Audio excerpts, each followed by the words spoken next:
নবীজিকে ডেকে বলেন, ও মুহাম্মদ, আপনার দাওয়াত গ্রহণ করতে পারি, আমার মেয়েটা যদি কবর থেকে জিন্দা হয়ে কয়। আল্লাহ নবী ডাক দিয়ে বলেন, মেয়ের কবরটা দেখায় দাও। এই যে আমার মেয়ের কবর। কবরের পাশে গিয়ে বললেন, কুম্বিল্লাহ, আল্লাহর হুকুমে ওঠো। আল্লাহ মাটি সরাইয়া দিছেন। মেয়ে কবর থেকে উঠে আর বলে, লাব্বাইকা ওয়া সাদাইকা ইয়া রাসূলুল্লাহ। আকাশের নিচে জমিনের উপরে আল্লাহ এর চাইতে শ্রেষ্ঠ এই পৃথিবীতে আপনার চাইতে আর কাউকে বানায় নাই।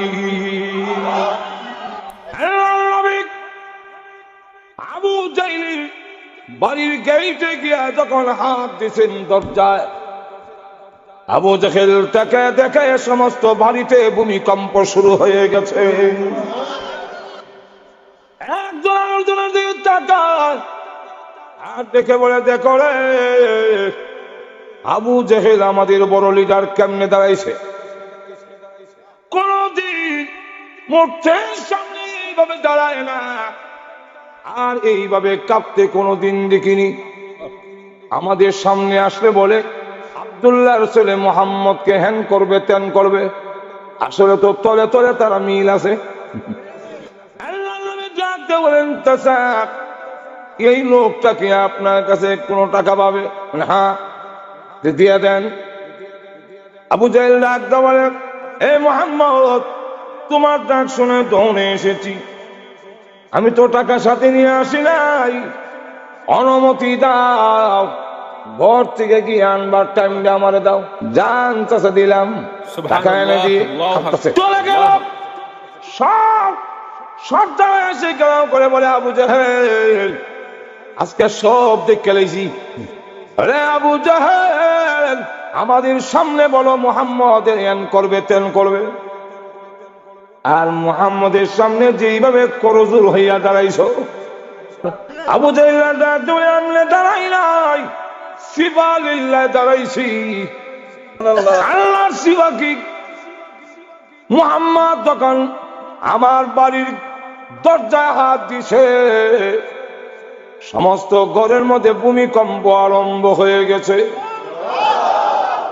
মুহাম্মদ যখন ডাক দিয়েছে, বিকট এমন শব্দ হয়েছে, আমার মনে হয়েছে মুহাম্মদ যে কিয়ামত কিয়ামত বলে শুরুই গেছি। আমি আর দেরি করি নাই, ঘর নিয়ে আমার উপরে পড়ে যায়। দৌড় দিলাম বের হওয়ার জন্য, কিন্তু আশ্চর্য ঘটনা যা দেখলাম, গিয়ে দেখি মুহাম্মদ আমার দরজার সামনে দাঁড়ানো। মুহাম্মদ আমার দরজার সামনে দাঁড়ানো। আমি তাকায় দেখি মুহাম্মদের দুই কাঁধের উপরে দুইটা এত বড় সাপ, হা করে নিচের টুট আমার পায়ের নিচে, উপরেরটা আমার মাথার উপরে। জিহ্বা বের করে বলে, পয়সা দিবি। রাসূলের সিরাতে রয়েছে তোমাদের জন্য উত্তম নমুনা। তাদের জন্য আল্লাহ বলে দিচ্ছেন, লিমান কানা ইয়ারজুল্লাহ আই ইয়াখাফুল্লাহ। মহান আল্লাহ রাব্বুল আলামিনকে যারা ভয় করে, ওয়াল ইয়াউমাল আখির, আর পরকালের দিনকে যারা ভয় করে, যে পরকালে একটা দিন আছে, সেখানে আল্লাহর সামনে আমাদের দাঁড়াতে হবে, জবাবদিহি করতে হবে। এটাকে বলা হয় ওয়াল ইয়াউমিল আখির। ইয়াউমিল আখির কেন? এটা শেষ দিন, তাহলে বোঝা যায় আর কোনো দিন হবে না। কিয়ামতের দিনকে শেষ দিন বলা হয় কেন? এর কারণ হলো আজকের দিন গেছে, আবার দিন আসবে। এই জন্য আজকের দিনকে শেষ দিন বলা যায় না, দিন তো আরো আইব, কিন্তু হাসরের মাঠের পরে আর কোনো দিন আসবে না, দিন শেষ। ওই দিনের ভয় যাদের ভিতরে আছে, ওয়া যাকারাল্লাহ কাসীরা, যারা বেশি বেশি আল্লাহকে স্মরণ করে, এই তিনটা কোয়ালিটি, তিনটা সিফত আল্লাহ তুলে ধরছেন আয়াতের মধ্যে। একটা হলো আল্লাহকে যারা ভয় করে, দুই নম্বর হলো কিয়ামতের মাঠে দাঁড়ায় আল্লাহর সামনে দাঁড়াইতে হবে, এই ভয়ভীতি যাদের আছে। যারা বেশি বেশি মহান আল্লাহকে স্মরণ করে, এদের জন্যই রয়েছে রাসূলের জীবনীতে উত্তম নমুনা। তাহলে বোঝা যায় যারা আল্লাহরে ডরায় না, হাসরের মারও বিশ্বাস করে না, আল্লাহরও অত স্মরণ করার দরকার নাই, এরার লেগে মডেল আর আদর্শ নমুনারও দরকার নাই। হ্যাঁ, যেমন মন চাই এমনি চলুক, ঠিক না? তাহলে এবার আসুন, সিরাতুন নবী, মিলাদুন নবী, এগুলা একটু পার্থক্য আমাদের বোঝার দরকার। আমরা দেশে অনেক সময় পার্থক্য না বোঝার কারণে, রসুল সম্পর্কে না জানা দেখার কারণে মিলাদুন নবী, সিরাতুন নবী লইয়া মেলে গেল। আর একটু ধরে কম বোঝা যায় জিনিস দুইটা, আসলে জিনিস দুইটা না। আমরা দেশে অনেক সময় এই বিষয় নিয়ে মারামারি, একদল মিলাদুন নবী, একদল সিরাতুন নবী। মিলাদুন নবী, সিরাতুন নবী বিষয়টা কিন্তু ভিন্ন বিষয় নয়। সিরাতুন নবী আর মিলাদুন নবী এটা বিষয়টা একই, কিন্তু না বোঝার কারণে আমাদের মায় এমনও আছে, এগুলো তো আমাদের দেশে আসে নাই, চিটাগাং, কুমিল্লা এদিক দিয়ে একটু বেশি। এই সাধারণ পাবলিকরা মনে করে যে মিলাদুন নবীর এক দল, সিরাতুন নবীর আরেক দল, সুতরাং বিরোধী দলকে যা যা কন লাগে তা কইতে হয় রাজি। একদল মিছিল আর কয় যে সিরাতুন নবীর দিন শেষ, মিলাদুন নবীর বাংলাদেশ। নাউযুবিল্লাহ বলবেন না? আবার এমনও মিছিল দেয় সিরাতুন নবীকে লাথি মারো, মিলাদুন নবী কায়েম কর। এই কথা কেউ বলার পরে তার আর ঈমান থাকে না। কেউ যদি বলে সিরাতুন নবীকে লাথি মারো, এর অর্থ হলো বিশ্ব নবীরে লাথি মারো। আর বিশ্ব নবী কেউ যদি লাথি মারো, হের আর ঈমান থাকে? তো হে কলাম বুঝতেছে না, মনে করতেছে সিরাতুন নবী দ্বারা কলাম বুঝতেছি, কারণ বুঝে না কোন শব্দ কি বলতেছে। আমাদের ধর্মীয় জ্ঞান না থাকার কারণে এই ঝগড়া আর ফাসাদ। সাত অন্ধ হাতি দেখতে গেছে। আচ্ছা, যারা অন্ধ এরা হাতি দেখবো কেমনে? হাতি দেখবো আতাইলে তো 7 জন গিয়ে আতাইয়া এখন এক কানো বইয়া মন্তব্য করে, কিরম দেখো তো একটা কয় দেখার মতো একমাত্র আমি দেখছি, চোখই দেখে না। এর মধ্যে আবার লাগাইছে একমাত্র। কিরম দেখছ? দেখছি হাতি একটা ফিলারের মতো। আসলে কি হাতি ফিলারের মতো? আর একটা দৌড় ছাগল, তুই কি দেখছ? দেখলে একমাত্র আমি দেখছি। কিরম দেখছ? হাতির দড়ির মতো। আসলে কি হাতির দড়ির মতো?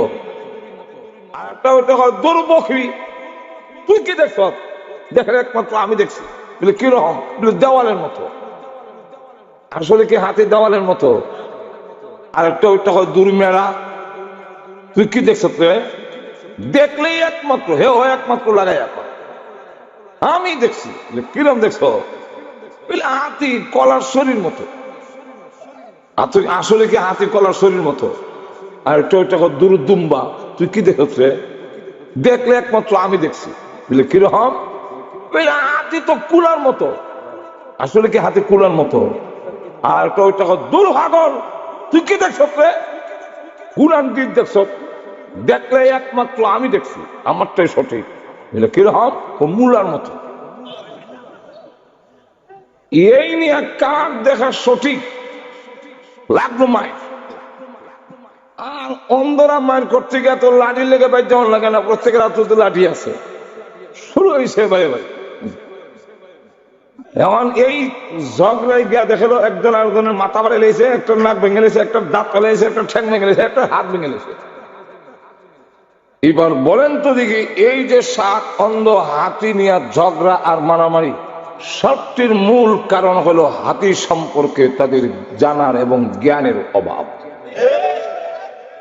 যদি জানার অভাব না হইতো তাহলে এই মারামারি হয় না।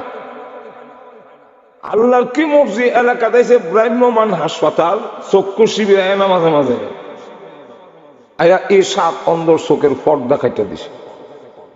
এরা এখন কয় চল, যেই হাতে নিয়ে ঝগড়া করলাম, হাত পাও দাঁত ভাঙলাম, নাক ভাঙলাম, মাথা ফাটাইলাম, আয় তো দেখাই হাতি দেখে যখন এবার সব আয় একত্রিত হয়ে দেখা কয় আয় রে পুরা কভার কি লো এমন করলাম। আমি তো বলছিলাম হাতি বিলারের মতো, এটা ঠ্যাং হাতির একটা অংশ। আমি তো বলছিলাম হাতির রশ্মির দড়ির মতো, এটা যে হাতির লেজ, এটা হাতির একটা অংশ। যেরকম ঠিক কিনা? আমি তো বলছিলাম হাতির দেওয়ালের মতো, এটা দিয়ে হাতির পেটটা, এটা দিয়ে হাতির একটা অংশ। আমি তো বলছিলাম হাতির কুলার মতো, এটা দিয়ে হাতির কান্ডা। আর আমি তো বলছিলাম মূলার মতো, এটা দিয়ে হাতির দাঁত। আমি তো বলছিলাম কলার শরীর মতো, এটা দিয়ে হাতির সুটটা। এই সব তো মিলাই হাতি। যেরকম ঠিক কিনা? এই যে ওরা কবার কিলে মাইর করলাম, ঠিক তেমনি হবে আমাদের দেশেও সিরাতুন নবী, মিলাদুন নবী নিয়ে যারা মায়ের করতে চায়, কিয়ামতের কঠিন ময়দানে বিশ্ব নবীর সাথে যেদিন দেখা হবে, ওই দিন ভুল ভাঙবে।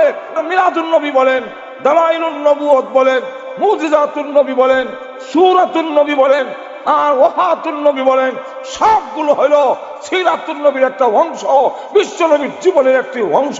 অতএব সবটা মিলাই এর নাম হলো সিরাতুন নবী সাল্লাল্লাহু আলাইহি ওয়াসাল্লাম। সিরাতুন নবীর শাখা আছে।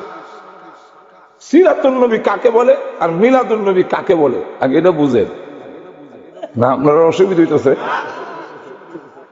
সিরাত শব্দের অর্থ হইল, সিরাত শব্দের অর্থ হইল, ডিকশনারিতে লেখে সিরাত শব্দের অর্থ হলো, প্রথম নম্বর হইল অবস্থান। অবস্থান মানে রাসূল সাল্লাল্লাহু আলাইহি ওয়াসাল্লামের অবস্থান। রাসূল সাল্লাল্লাহু আলাইহি ওয়াসাল্লামের অবস্থাকে গুণাবলী, বৈশিষ্ট্য, আখলাক, মর্জি মিজাজ, উঠা বসা, কাজ কর্ম সবটি মিলাইয়া এটাকে আরবিতে বলা হয় সিরাতুন। আর এই সিরাতুনে যখন নাকি নিয়ে মিলানো হয় নবীর সাথে, আর নবীর মধ্যে যখন আবার আলিফ লাম লাগানো হয়, তখন নির্দিষ্ট করে আন নবী আর সিরাত আলাদা, দুইটারে একান্ন করলে হয় সিরাতুন নবী সাল্লাল্লাহু আলাইহি ওয়াসাল্লাম। তাহলে এর অর্থ হলো রসুলের জীবন আদর্শ, রসুলের গুণাগুণ, রসুলের বৈশিষ্ট্য, রসুলের মর্জি মিজাজ, রসুলের উঠা বসা, রসুলের কাজকর্ম, রসুলের কথাবার্তা, এই সবগুলো এই সিরাতুন নবীর ভিতরে ঢুকায়। কথাটা বুঝছেন? এটাকে আরো সহজে বলা হয় রাসূল সাল্লাল্লাহু আলাইহি ওয়াসাল্লামের জীবনী, রাসূলের জীবনী। কথাটা বুঝছেন? তো রাসূলের জীবনী কইলে এর ভিতরে তো সবই ঢুকছে। আপনাদের কম না সব ঢুকে নাই, সবগুলো এর ভিতরে ঢুকে গেছে। এটাকে বলা হয় সিরাতুন নবী সাল্লাল্লাহু আলাইহি ওয়াসাল্লাম। এখন এই সিরাতুন নবী সাল্লাল্লাহু আলাইহি ওয়াসাল্লাম, যেমন উদাহরণ দিলে আপনারা বুঝতে সুবিধা, হাতের মধ্যে এই এক হাতের মধ্যে আঙ্গুল কটা? আরো জনে কম। তাহলে 5 একটা সংখ্যা আছে তো, 5। আচ্ছা, 5-এর ভিতরে 1 আছে নি, 2, 3, 4। 5-এর হেডের ভিতরে যেমন 1, 2, 3 সব লুকাই, সিরাতুন নবীর ভিতরে রসুলের জীবনে সবকিছু লুকাই। রসুলের সিরাত কে অনেক ভাগ করছে, কিন্তু প্রথমত 2টা ভাগেই বলা হয়। এটা কি? মিশকাত শরীফের হাদিসের মধ্যে 2টা অধ্যায় আছে। একটা অধ্যায়ের নাম হলো বাবু হায়াত ওয়ালাদাতুন নবী সাল্লাল্লাহু আলাইহি ওয়াসাল্লাম।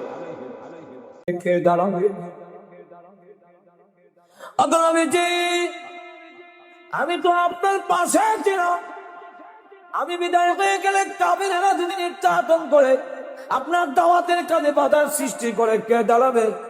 ফাতেমা সুকুমি এমনি ডাক দে বলে, আম্মা আপনি কাঁদতেন না, আমি ওয়াদা দিলাম আপনি বিদায় হয়ে গেল আমি আমার আব্বার পিছন কোনোদিন ছাড়বো না। আল্লাহ নবী দাওয়াত দিতে গেলে পিছনে কবরের মধ্যে ফাতেমা ধরে রাখতেন। নবীজি লা ইলাহা ইল্লাল্লাহ দাওয়াত দেয়, ফাতেমা নবীজির কবরের মধ্যে ধরা। এই অবস্থায় হযরত ফাতেমা রাদিয়াল্লাহু আনহা বিদায় হওয়ার সময় বলেন, ওগো আব্বা, আপনি বিদায় হয়ে গেলে আমি কেমনে এই দুনিয়াতে আর থাকবো? আব্বা আমার যে মা নাই, ভাই বোন কাউ নাই, আপনি বিদায় হয়ে গেলে আমি কার কাছে যাবো? কে আমাকে প্রভু দিবে? আমার চুলায় আগুন ধরে না, হাসান হুসেন কান্দে। তখন আমি কি দিব?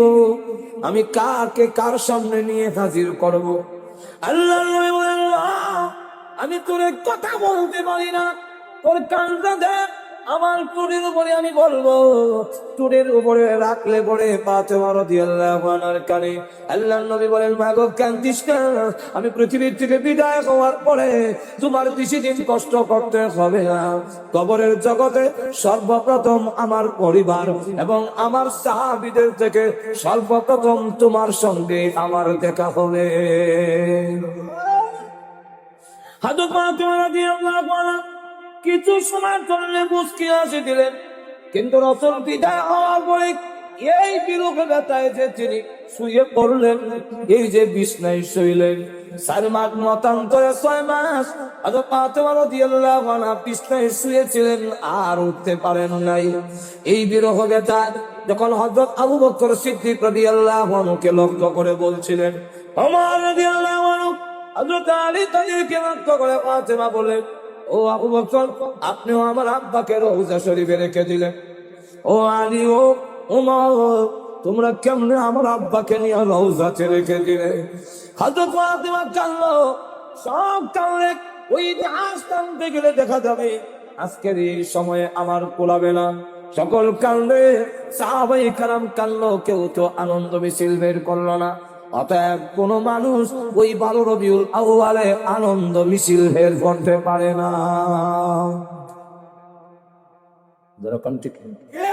এরা দেখতে দেখা যায় খুব মহব্বত, খুব আমি রাসূলের আসে, আসলে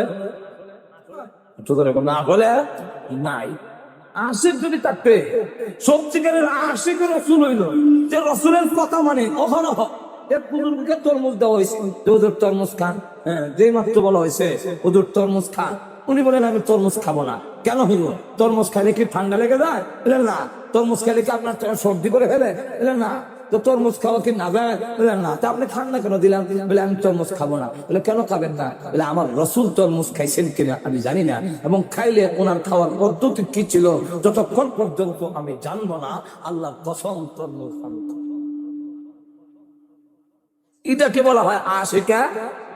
এখন লক্ষ্য করে দেখেন যে এই অবস্থা আল্লাহ নবী বিশ্ব নবী রাহমাতুল লিল আলামিনকে আল্লাহ নবী আল্লাহ রাব্বুল আলামিন যা জানাইছে তা জানতেন। যদি সব জানতেন, আমাদের দেশে যারা বলে যে নবী সব জেনে নাই, নবী যদি সব জেনে ফেলতেন তাহলে কিয়ামত কত সালের কত তারিখে হবে এটা কি বলে গেছেন? তাহলে আপনারা কি মনে করেন রাসূল জানলেও বলেন নাই? তাহলে বোঝা গেল রাসূলকে জানার নাই। কেন জানার নাই এটা বলবো পরে। এখান থেকে বোঝা গেল যে আল্লাহ তার রাসূলকেও জানার নাই, অর্থাৎ রাসূল তা জানেন আল্লাহ যা জানাইছেন। আর কিছু দেখবেন না, আলিমুল গায়েব হলেন একমাত্র আল্লাহ, রাসূল হলেন আল্লাহ যা জানাইছেন তা জানেন। তো রাসূলকে কি পরিমাণ জানাইছেন এটার একটা মাক্কাদে আল্লাহ রাসূল নিজে দিয়েছেন। রাসূল বলেন, উতিতু ইলমান মিনাল আউয়ালিন ওয়াল আখিরিন, আমার আগে যত মানুষ দুনিয়াতে এসেছে এবং আমার পরে যত মানুষ দুনিয়াতে আসবে, সকলের জ্ঞান, মেধা, এলেম যদি এক জায়গায় একত্রিত করা হয়, যা হবে এর থেকে বেশি এলেম আল্লাহ আমাকে দান করছেন। কিন্তু সব জানার নাই। আয়াতগুলোর দ্বারা তো বললাম। মুসলিম শরীফ আছে, মিশকাত শরীফ, ওমর ইবনুল খাত্তাব থেকে বর্ণিত হাদিস, এবং এই হাদিসে জিবরাইল নামে সকলের কাছে পরিচিত। জিবরাইল আলাইহিস সালাম একজন মুসাফিরের বেশে রাসূলের সামনে আসছেন, এসে বসলেন নামাজের সুরত, উরুতে হাত আর প্রশ্ন করে। তো যখন প্রশ্ন করে সাহাবীরা বলেন আলহামদুলিল্লাহ, এমন প্রশ্ন করতেছে এই লোক যে প্রশ্নগুলো আমাদের মনেও জানবার আকাঙ্ক্ষা, কিন্তু আমরা সাহস পাই না রাসূলকে জিজ্ঞাসা করে। আর একজন লোক আসছে দেখা যায়, উনার প্রশ্নের মাধ্যমে আমরাও জানার সুযোগ হয়েছে আলহামদুলিল্লাহ। এর কারণ অনেক সময় উস্তাদের গুরুত্ব বুঝতে ছাত্র উস্তাদের অনেকটা প্রশ্ন করতে পারে না, ভয় হয়। আর গ্রামের লোকেরা, গ্রামের অনেক লোক আছে যে গ্রামের লোকেরা আইন কানুন বুঝতো না, হুজুর উল্লে পাল্লে জিগায়। এক হুজুর হাদিস পড়াইতেছে, তো একজন সাধারণ গ্রামের লোক গিয়া কয়, হুজুর লাউ লইয়া গেছে যে হাজরা কদু কারণ। আচ্ছা হাদিস পড়াইতেছে এই বাগা ব্যাগে জিগাইবার একটা কথা নেই যে লাউটা কই তুই তো হযরত কদু কাহারাও। হুজুর রাগ উঠতেছে, একটা বলে মেরে শের করবান আমার মাথা মারো, যেমন হয়েছে মাথা তো কদু নিয়ে মাথা চুটেছে। হুজুর আইসা দিয়া তার সাথে আইন দেখাইয়া লাগা। তুই এখন এইভাবে উল্টা উল্টা প্রশ্ন করলে উনি করতে পারে, কিন্তু রসুলটা তো আমরা জিজ্ঞাসা পারি। তো প্রশ্ন করছে আখবিরনি আনিল ইসলাম, ইসলাম কারে কয় ব্যাখ্যা একটু বর্ণনা হবে। রসুল বর্ণনা দেওয়ার পরে এই আগন্তুক লোকটা যখন বলে সাদাক্তা, আপনি ঠিক বলছেন, সাহাবীরা চোখ উল্টায় ভাই, হ্যাঁ ঠিক বলছেন, কয়টা তো জানে জোরে কোন ঠিক কেন।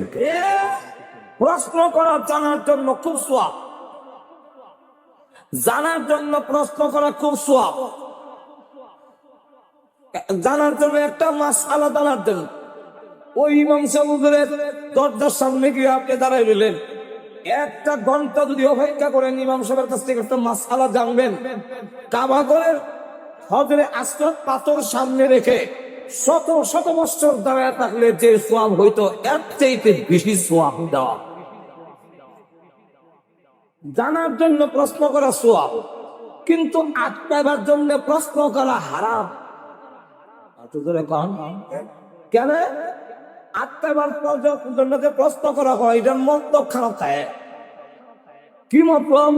মন্তব্য তাকে হুজুর রেবে ইজ্জত করতো, যাকে প্রশ্ন করেছে তাকে আটকানোর উদ্দেশ্য আটকায় ইজ্জত করতো।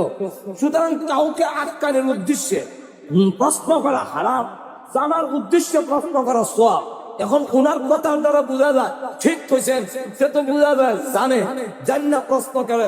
সাহাবায়ে কেরাম বলেন আজাব না, আমরা অত্যন্ত আশ্চর্য হয়ে গেলাম। পরে দেখি এই লোকটা প্রশ্ন করতে করতে যাচ্ছে, এক জায়গায় গিয়ে প্রশ্ন করলেন আখবিরনি আনিস সাআ, কিয়ামত। আখবিরনি আনিস সাআ আই মাতা সাআ, কিয়ামত কোন দিন সংঘটিত হবে এটা একটু বলুন তো দেখি। আল্লাহর রাসূল কিন্তু চিনে ফেলছেন। আল্লাহর রাসূল বলেন মাল মাসউলু আনহা বিআলামা মিনাস সাইল, প্রশ্নকারী যেমন জানে না কিয়ামত কোন দিন হবে, তাকে প্রশ্ন করা হয়েছে উনিও জানেন না কিয়ামত কোন দিন। কথা হলে কাছে আলামত বলে, তো আলামত বলছে। এরপরে যখন চলে যাচ্ছেন রাসূল বলেন ইয়া উমর, এ উমর আতাদরি মানে সাইব, প্রশ্নকারীকে চিনছো? হযরত ওমর বলেন আল্লাহু আ'লাম ওয়া রাসূলুহু, আল্লাহ এবং তার রাসূল ভালো জানে। এমনি কারণ সাহাবীরা জানলেন না লোক হইতো আল্লাহু আ'লাম ওয়া রাসূলুহু, আল্লাহ এবং তার রাসূল ভালো জানে। তখন কইল যে আতাকুম জিবরাইলু ইউআল্লিমুকুম দীনাকুম, জিবরাইল এসেছিলেন তোমাদেরকে দ্বীন শিখাইয়া গেলেন। যিনি এসেছিলেন তিনি কে? জিবরাইল আলাইহিস সালাম। তো জিবরাইল আলাইহিস সালাম আল্লাহর কোন নক্ষত্র ফেরেশতা। আল্লাহ কথা বললে জিবরাইলের সাথে বলেন, আল্লাহ কোন মানুষের সাথে ডাইরেক্ট কথা বলেন না, আল্লাহ কোন ফেরেশতার সাথে ডাইরেক্ট কথা বলেন, সাধারণ ফেরেশতার সাথে কথা কয় না। কোনো কিছু হইলে জিবরাইল কয় দেয়, জিবরাইল সব কয়। এখন জিবরাইল হলো নক্ষত্র ফেরেশতা। এই হাদিসের দ্বারা বললাম জিবরাইলও জানেন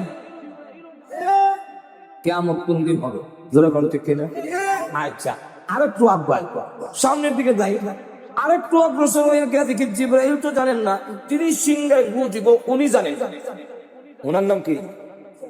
আরেকটু জোরে কন। আল্লাহর রাসূল রাহমাতুল লিল আলামিন মেরাজের রাত্রিতে উঠা ভ্রমণে যখন গেলেন, সকল ফেরেশতার হালত বিশ্ব নবীর সামনে তুলে ধরা হলো। কোন অবস্থায় আছে সবগুলো নবীর সামনে তুলে ধরলেন। হঠাৎ করে বিরাট বড় একটা মূর্তির সামনে পড়লো, এত বড় এই তামাম পৃথিবীর সমান হইল লৌহে মাহফুজের একটা প্লেট, যেখানে কোরআন আমরা সবের ছবি আছে। কোন বাঁধাটা কোন সময় করবে, কোন আপনার ধানের ধান দানা যা আছে মাটির তলে পড়বে, কোন সময় কোনটা মাটির তল থেকে উঠবে, সব লৌহে মাহফুজের মধ্যে লেখা। একটা প্লেট, এই প্লেটটা লাগছে কোথায়? তো তাফসীরে ইবনে কাসিরের মধ্যে লেখেন ইসরাফিল আলাইহিস সালামের দুই চোখের বুরুজে আছে, এটার মাঝখানে যে হাত জায়গাটা আছে ওইখানের মধ্যে লোহে মাহফুজটা ফিট করে রেখেছে। তাম পৃথিবীর সমান যদি কপালটা হয় তাহলে চেহারা কত বড় আর শরীর কত। এখানে একটা প্রশ্ন হয় যে ইসরাফিলের কপাল রাখলেন কেন? কোরআন শরীফ যে বড় লেখা এটা ইসরাফিলের কপালও কেন, জিবরাইলের কপালে রাখলেন না সুবিধা? রসুলের কাছে নাজিল করার সময় এখান থেকে দেখছো এটা কইতাম নি। তাফসীরের কিতাবে লেখছেন আল্লাহ যখন বললেন ওয়াইল কুলনা লিল মালাইকাতি ইসজুদু লিআদম ফাসাজাদু ইল্লা ইবলিস।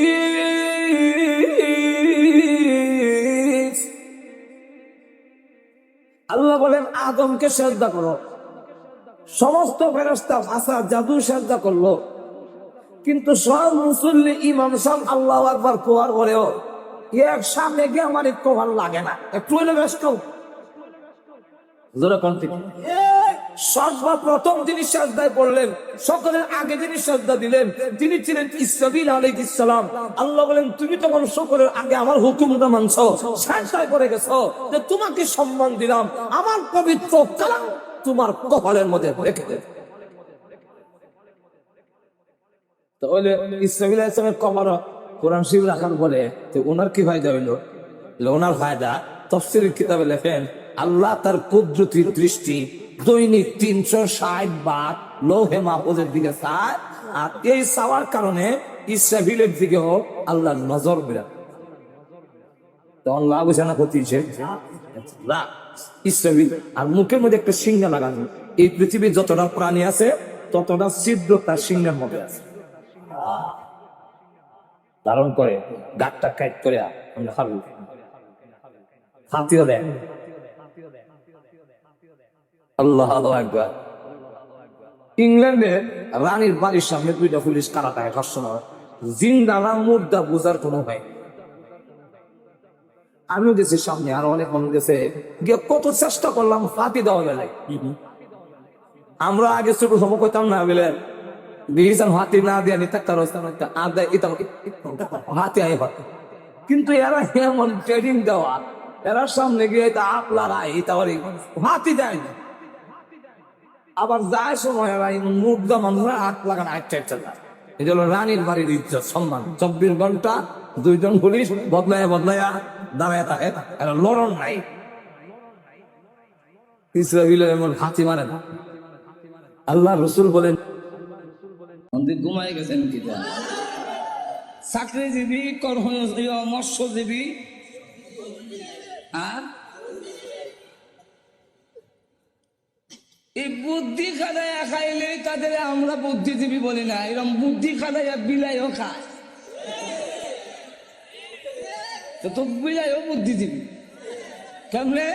আপনার মাছ বাজি বেগম সব থইয়া ডাকনা দিয়ে থইছে, দরজা বন্ধ, উপর দিয়া যে 5টা আছে, বিড়াল কিন্তু ওইটাতে ঢুকছে, ঢুকা ঘরের ভিতরে ঢুককে এসে এরা হামলা দেয় না, একটু অপেক্ষা করে মাথা ঘুরাইয়া দেখে আমার আগমনের ঠার পাইল কিনা।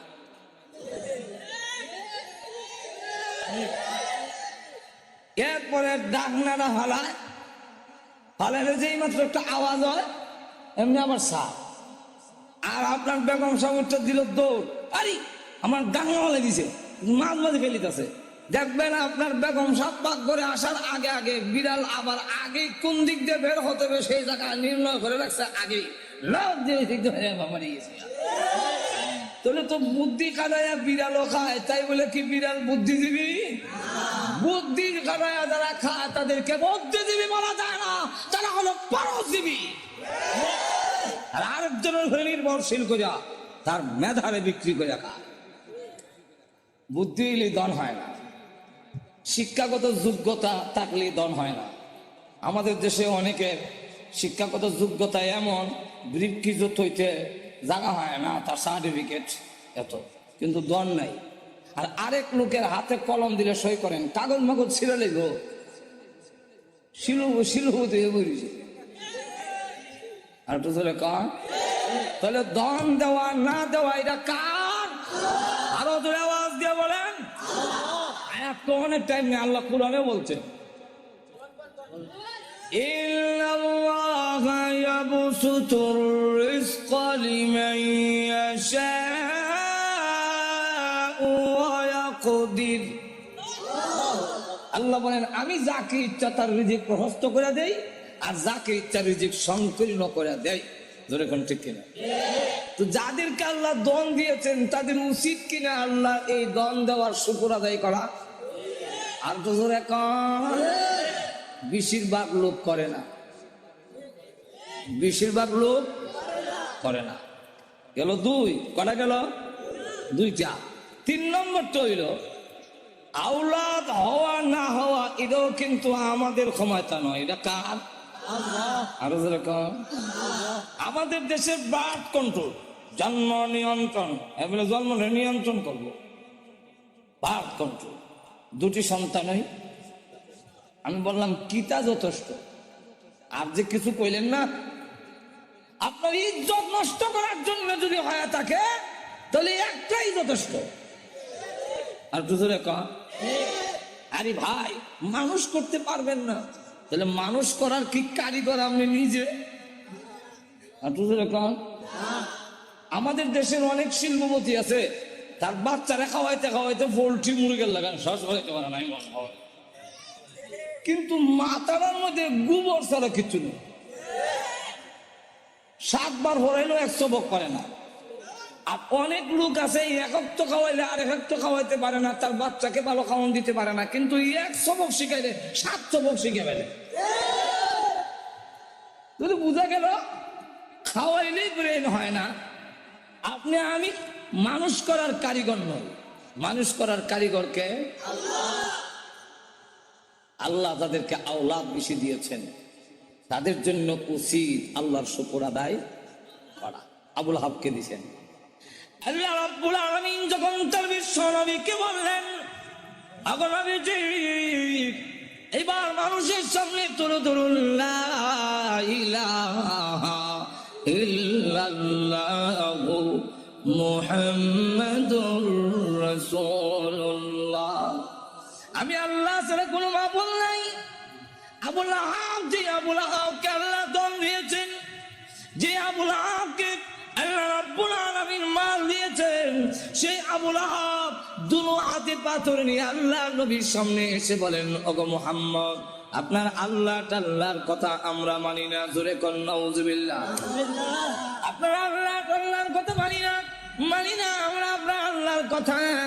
এই কথা বলে নবীজি যখন পাথর মারতে গেল, আল্লাহ রাব্বুল আলামিন তখন ডাক দিয়ে বলেন, ওগো নবীজি আপনার বিরুদ্ধে আসে নাই, বরং আমি আল্লাহর বিরুদ্ধে এসেছি।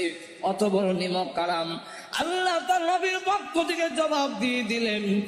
আর যখন আবুল আহাব বলল, তাব্বাল্লাকা আলিহাদা জামাতানা, তুমি ধ্বংস হও এই কারণে কি তুমি আমাদেরকে এখানে একত্রিত করেছিলে? আল্লাহ তার জবাবে বলেন, তাব্বাত ইয়াদা আবি লাহাব, আবুল আহাবের দুনো হাত ধ্বংস হোক। যেই মাত্র আয়াতটা হয়েছে আবুল আহাবের দুনো হাত ধ্বংস এবং ওয়াতাব্বা ধ্বংস হয়ে গিয়েছে, মা আগনান ওয়া মালুহু ওয়া মা কাসাবা। আবুল আহাবের মাল আওলাদ একটাও কাজে আসে নাই, কাজে আসবেও না। আল্লাহ রাব্বুল আলামিন আরো বলেন, সায়াসলা নারান যাতা লাহাবিন ওয়া ইমরাআতুহু। আল্লাহ রাব্বুল আলামিন বলেন, অচিরেই আবুল আহাব এবং আবুল আহাবের স্ত্রী দুজন শিখাময় আগুনের জাহান্নামের আগুনে প্রবেশ করবে। এই আয়াত নাযিল হওয়ার পরে প্রশ্ন হইতে পারে, আবুল আহাবের স্ত্রীর কথা উম্মে জামিলের কথা কেন আনলো? মহিলার কি দোষ? মহিলার কথা উল্লেখ করেছেন হাম্মালাতাল হাতাব। আল্লাহ রাব্বুল আলামিন বলেন, ওই মহিলাটাও কি কারণ জানেননি?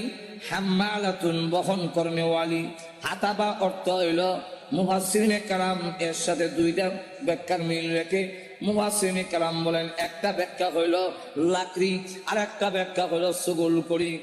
ওই আবুল আহাবের স্ত্রী গড়ে গড়ে গিয়া বলে, তোমরা কারা গো?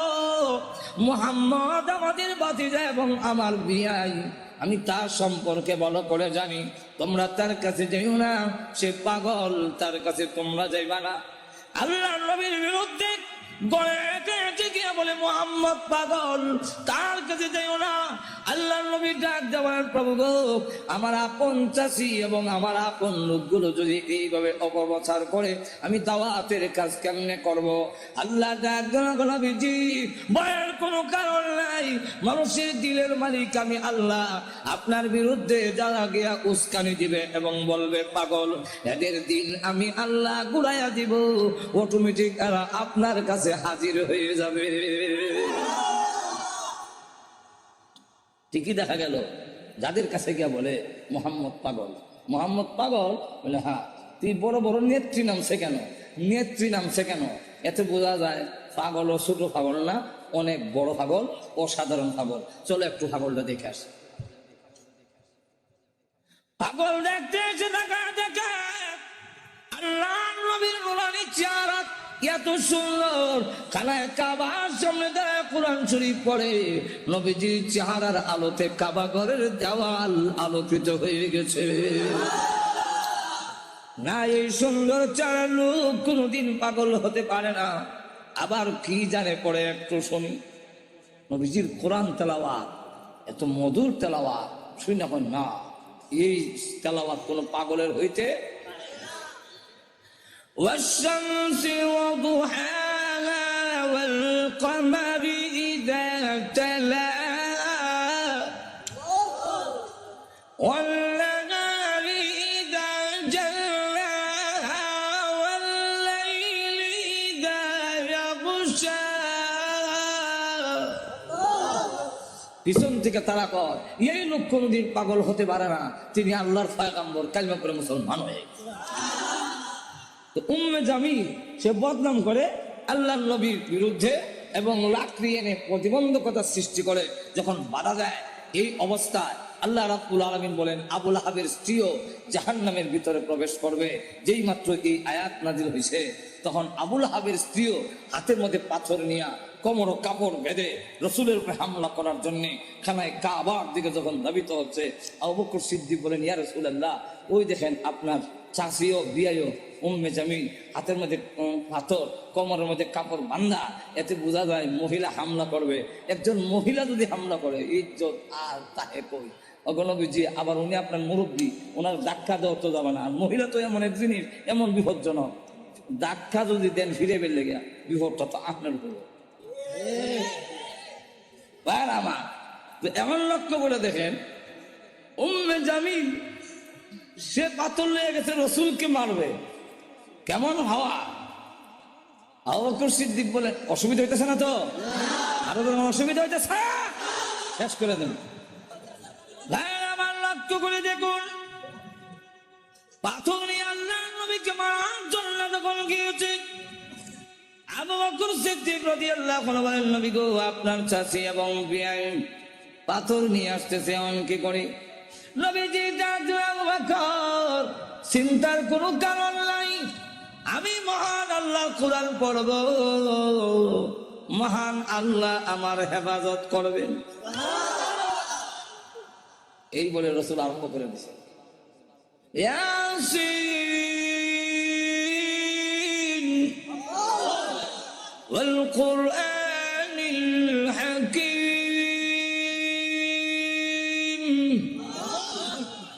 উম্মে জামিল কাছে গিয়া কয়, এ আবু বকর, একা একা বসে রইছ, তোমার সাথী মুহাম্মদ কই আজকে? আবু বকর সিদ্দিক রাদিয়াল্লাহু আনহু বলেন, আমি দেখি আমার পাশে বইয়া কোরআন শরীফ পড়তেছে, নবী দেখতেছি আর কানে শুনতেছি। মহিলা জিগায়, মুহাম্মদ কো? তা তো বোঝা যায় দেখে না, দেখে না যেমন আমি কয়ে রাখি।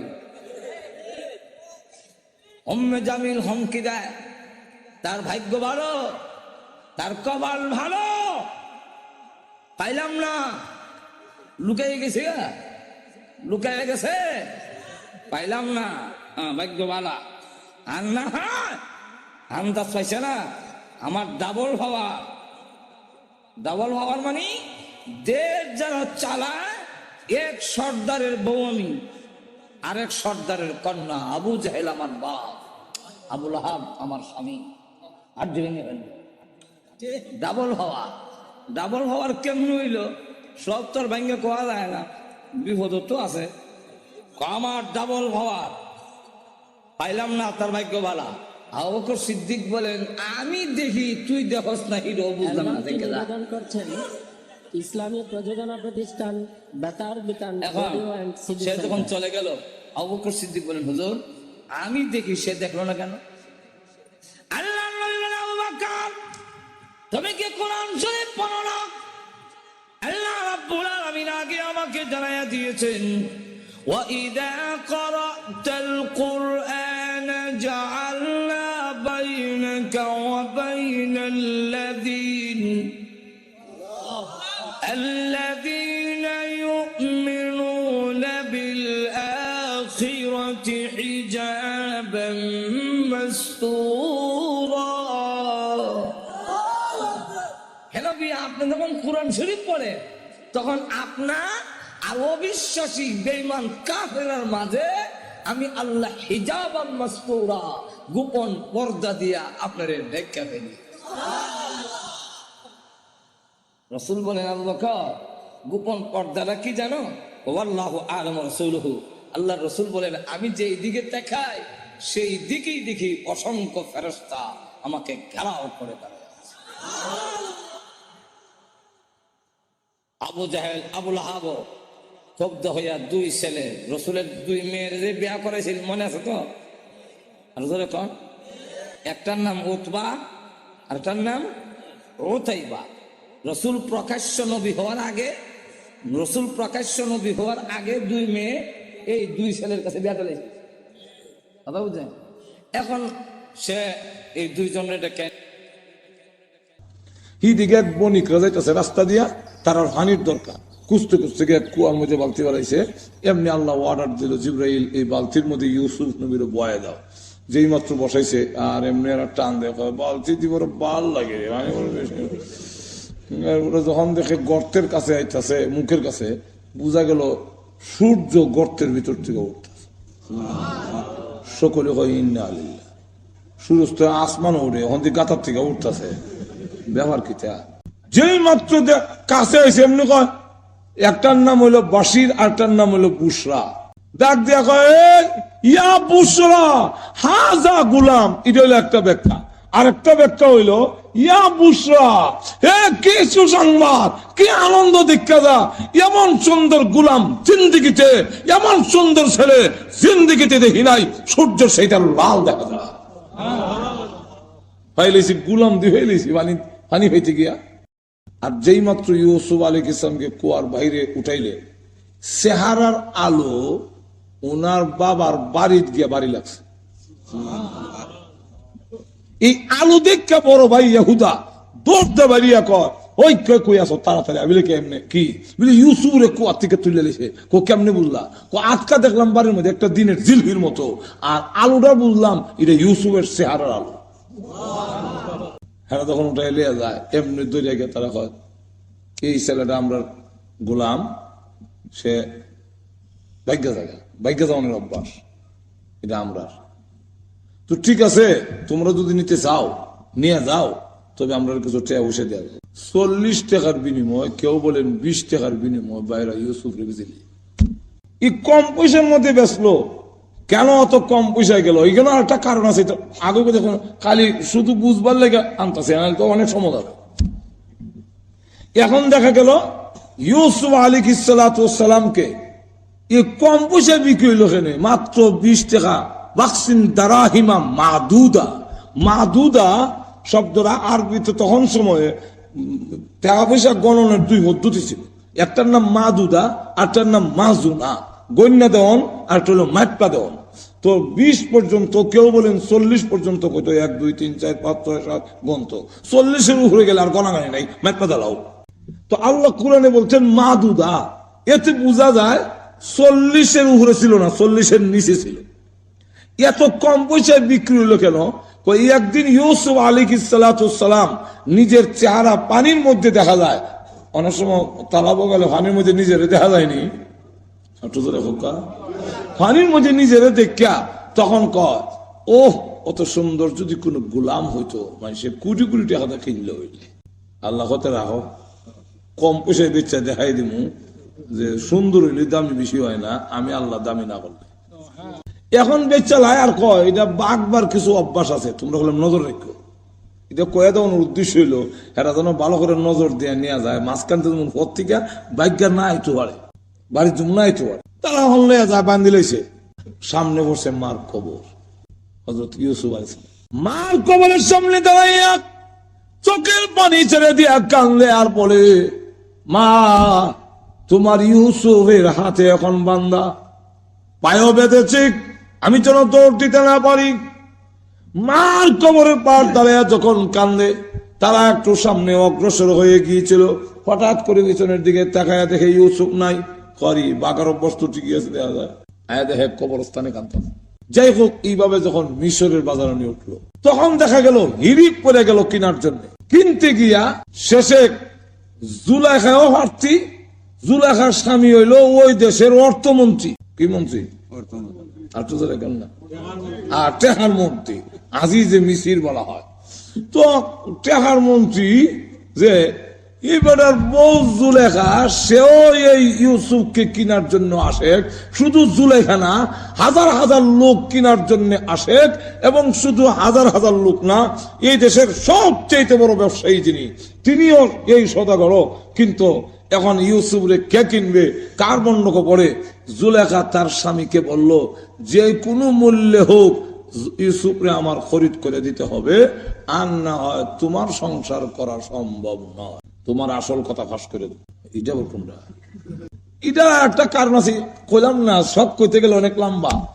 জুলেখা স্বপ্নে দেখছিল ইউসুফ আলাইহিস সালামকে, দেখতে পাগল হয়েছিল, জিজ্ঞাসা করছিল তোমাকে আমি পাবো কোথায়? বলে আমাকে আজিজে মিসির হিসাবে পাবে। এখন এই জুলেখার যত বিয়ার প্রস্তাব আসে, কোন প্রস্তাবে রাজি হয় না। জুলেখার বাবা ছিল ইয়ামনের রাজা, সেই ইয়ামন দেশের রাজার কন্যা হলো জুলেখা। জুলেখা একমাত্র কন্যা। এখন কারো কাছে যখন রাজি হয় না, আজিজে মিসির ছাড়া, মিশরের যিনি অর্থমন্ত্রী, সে ছাড়া কারো কাছে বিয়ে বসবে না। এখন আজিজে মিসির যে এবার বিয়ে করার যোগ্যতা নেই, এখন বাদশার কাছে তদানীন্তন সময় যে বাদশাহ ছিল মিশরের, তার নাম হলো রাইয়ান। তার কাছে প্রস্তাব পড়লো ইয়ামনের রাজা যে তোমার অর্থমন্ত্রীর কাছে আমার মেয়ের বিয়া দিবি। এখন অর্থমন্ত্রী তো বিয়া করার যোগ্যতা নাই। এখন এই কথা যদি বলতে যাই তাহলে শরম না, এটা তো একটা গোপনীয় জিনিস, আউট হয়ে যাবে। এখন কইলো ঠিক আছে, রাজি আছি বিয়া করামু, কিন্তু আমরা দাম আনলইয়া তোমরা দেশে যাইতাম না, যদি তুমি মেয়ে লইয়া আমরা দেশ হইয়া বিয়া দাও রাজি। এর অর্থ হইলো কোন বাদশা তার নিজের মেয়েকে আরো জনের বাড়িতে নিয়ে বিয়াতে দিব। এখন তো এইভাবে যদি না দেয়, আর দেয় যদি এইভাবে, তাহলে আমরা পরে কমু, যখন গন্ডগোল লাগবো জামাই বয়ে, তখন আমরা কমু কি দোষ, আমরা তো তোমার বাড়িতে গিয়ে বিয়া করে আইনা দেয়া গেছিলা। মেয়ের চাপাচাবির কারণে, চাপাচাবির কারণে বাধ্য হয়েছে আইনা বিয়ে দিতে। ইয়ামন থেকে মিশর আইসা অর্থমন্ত্রীর কাছে জুলেখাকে বিয়া দিল।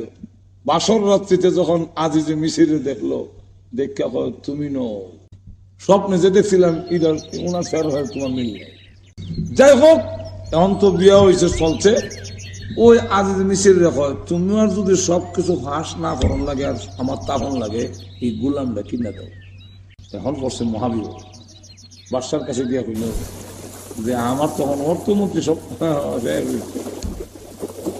এখন আপনি যেভাবে হোক গোলামে কিনুন, যেখানে এই দেশের সবচেয়ে বড় শিল্প ইউসুফকে কিনতে গেছে, এখন কেমনে কিনবে? শেষে এখন একটা হচ্ছে যে সবচেয়ে বড় রেট কইব তার কাছে ইউসুফকে বিক্রি করা হবে। জুলেখার পক্ষ থেকে যেটা লেখা হইলো, কে কত কয় এটা কওয়া হয় না, খালি বউটা কইয়া যাইবা বললে আমি অত, উমুক অত, উমুক 5 কোটি, উমুক 10 কোটি, এরপরে সব মিলাইয়া যার অ্যামাউন্টটা বেশি হবে তার কাছে আমরা ইউসুফকে বিক্রি করব। জুলেখা কোনো কোটি না লেখা লেখছে যে সর্বোচ্চ রেট যেটা হবে সেটার থেকে আরো 500 টাকা বেশি। বুঝেন নাই মনে হয়? এখনো বুঝছেননি? সর্বোচ্চ রেট যেটা হবে 5 কোটি হোক আর 100 কোটি হোক, সর্বোচ্চ রেট যা হবে এটার থেকে আমি 500 বেশি। এখন যত রেডিও হয় শেষ পর্যন্ত জুলেখাই হইল। এখন না ঠিক নেই। এখন জুলেখা দেখে এই ছেলে কুয়াত যখন ফালাইছিল তখন তার বয়স 17, আর যখন জুলেখার গড়ে গেছে তখন 18-19 এরম বয়স হবে। কথা বুঝছেন? এখন জুলেখা তার প্রতি আসক্ত হইয়া গড়ের ভিতরে নিয়ে 7টা গেট লাগাইয়া, একটা মূর্তি আছিল, কারণ জুলেখা হইলো এ দেশের লোক হইলো মূর্তি পূজারী, মূর্তির কাপড় দিয়ে ঘুরছে। এটা গুরু খেলে গা, এটা আমার মাবুদ, এটার সামনে কেমনে এটা করতাম। ইউসুফ আলাইহিস সালাম কেমন কয়, যখন কইছে যে এটারে কাপড় দিয়ে ঘুরি লাইছে যেমন না দেখে, ইউসুফ আলাইহিস সালাম কয়, প্রভু জুলেখা তার খুদাকে তার মাহবুদকে কাপড় দিয়া ডাকতে পারে, কিন্তু আমি তো এমন মাহবুদকে বিশ্বাস করি যেই মাহবুদকে পর্দা দিয়া ডাকা সম্ভব নয়। ঠিক নেই? পর্দা দিয়া ডাকা সম্ভব না। এমনি জুলেখা ডাক দিয়া বলে, তুমি কত সুন্দর, আমার জিন্দেগিতে কত চুল দেখলাম কিন্তু তোমার চুলের মতো দেখিনি। ইউসুফ আলাইহিস সালাম ডাক দিয়ে বলেন, জুলেখা আমার চুল যতই সুন্দর হোক না কেন, যেদিন মরে যাব কবরে যেদিন রাখা হবে আমার দেহ থেকে এই সুন্দর চুলগুলো অটোমেটিক ভাবে জোরে জোরে পড়ে যাবে। ইউসুফ ডাক দেবে, জুলেখা ডাক দেবে, ইউসুফ জীবনে কত চক্ষু দেখেছি, তোমার মতো ইমন মায়াবী চোখ কোনোদিন দেখিনি। ইউসুফ আলাইহিস সালাম বলেন, ও জুলেখা আমার চোখ যতই সুন্দর কবরে রাখার পরে এই দেহ থেকে চক্ষু একদিন কষে পড়ে যাবে। জুলেখা যত আকর্ষণ করার জন্য চেষ্টা করে, ইউসুফ আলাইহিস সালাম এটা কবরের দিকে পরকালের দিকে ধাবিত করে। কোন অবস্থায় যখন হয় না, ইউসুফ আলাইহিস সালাম বলেন, এমনি তাকায় দেখে বাবা এই আঙ্গুল কামড় দিয়া ইয়াকুব আলাইহিস সালামের ছবি ইউসুফের সামনে তুলে ধরেছে। বাবা আঙ্গুল কামড় দিয়া যেমন বোঝা যায় বড় চিন্তিত। কেউ বলেন ওয়ালা তাকরাবুজ জিনা, এই আয়াত চোখের সামনে ভেসে উঠেছে। ইউসুফ আলাইহিস সালাম তখন ভাবলেন, আমি কেন বৈশা দোয়া করলে আল্লাহর দরবারে দোয়া কবুল হবে না, গ্যাপটা পূরণ করতে হবে। দরজা পর্যন্ত একটা গ্যাপ আছে না, একটু জোরে কর না। তাই ইউসুফ আলাইহিস সালাম বলেন, প্রভু আমি দৌড় দেই, আমার যুদ্ধর ক্ষমতা আমি শেষ করি, এরপরে তুমি সাহায্য করো। যখন ইউসুফ আলাইহিস সালাম দৌড় দিয়েছেন, জুলেখা ডাক দেয়া কয়, মোল্লারা কিছু ব্যাক করলো, 7টা গেট লাগাই।